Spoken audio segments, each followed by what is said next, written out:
Le monde qui nous entoure, cet univers foisonnant de détails, n'est qu'une illusion. C'est une construction de notre cerveau. Le carré du milieu semble-t-il être de la même couleur que celui-ci ou celui-là? Que le carré le plus clair? Pourtant, si je le place ici, on voit qu'il est de la même couleur que le carré le plus foncé. Cette illusion d'optique prouve que nous ne percevons pas la réalité telle qu'elle est vraiment.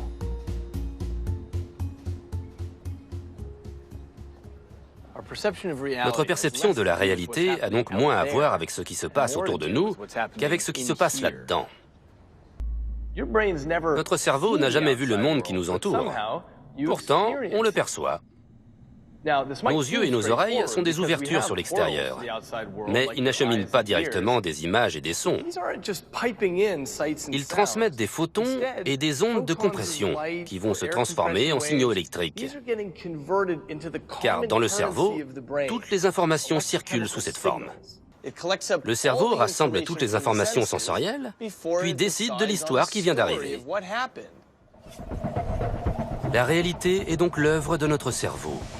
Elle se base sur des informations sensorielles. La plupart des informations sensorielles que nous recevons passent par le thalamus, avant de se diriger vers le cortex, la substance grise située à la périphérie du cerveau. C'est donc le thalamus qui transmet au cortex visuel les données recueillies par les yeux. Cela explique la densité du flux d'informations qui circule du thalamus au cortex visuel. Mais ce flux est 6 fois plus dense en sens inverse. Cela signifie que la majorité des informations visuelles ne sont pas fournies par les yeux.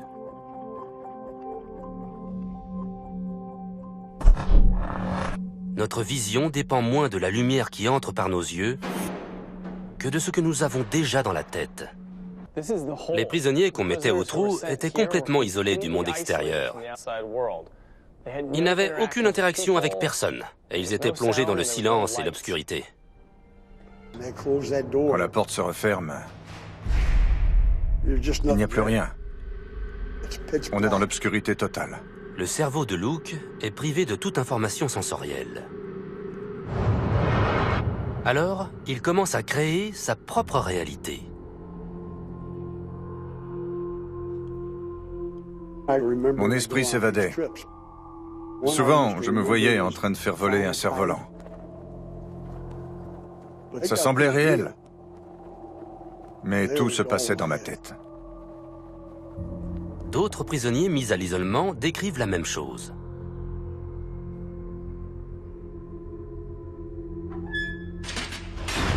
Ces expériences sont plus que de simples rêves ou rêveries.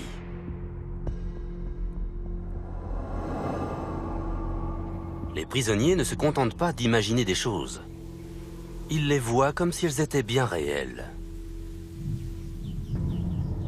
Quelle est donc la vraie nature de la relation entre le monde extérieur, le cerveau, et ce que l'on appelle la réalité? Même quand notre cerveau est privé de toute information extérieure, il génère des images. En d'autres termes, même sans le monde, le spectacle continue. Cela paraît fou, mais ce monde vit dans notre cerveau.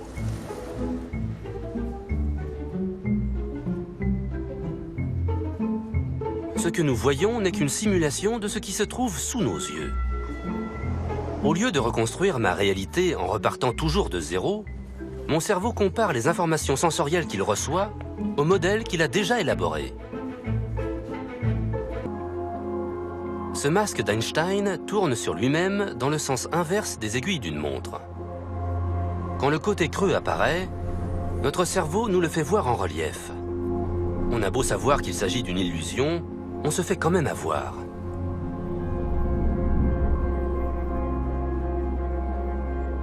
En fait, ce qu'on voit là, c'est notre modèle interne, et non les informations telles qu'elles nous sont transmises par nos yeux.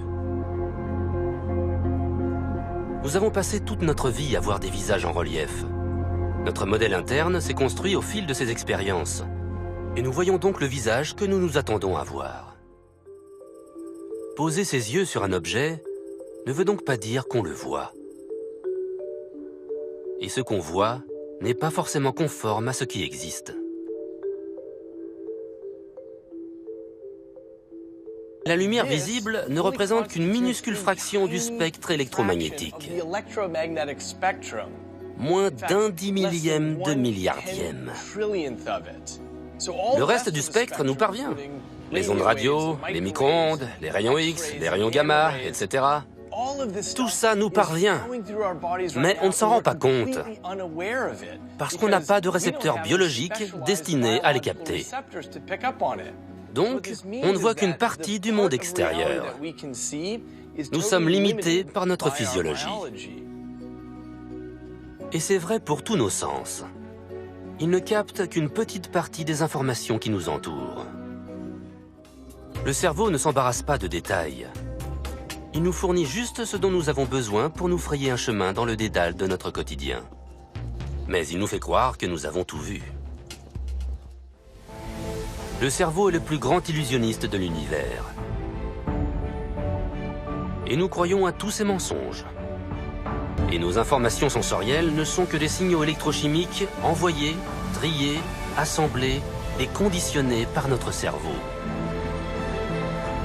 Notre réalité est donc entièrement créée à l'intérieur de notre tête. C'est notre cerveau qui construit notre réalité.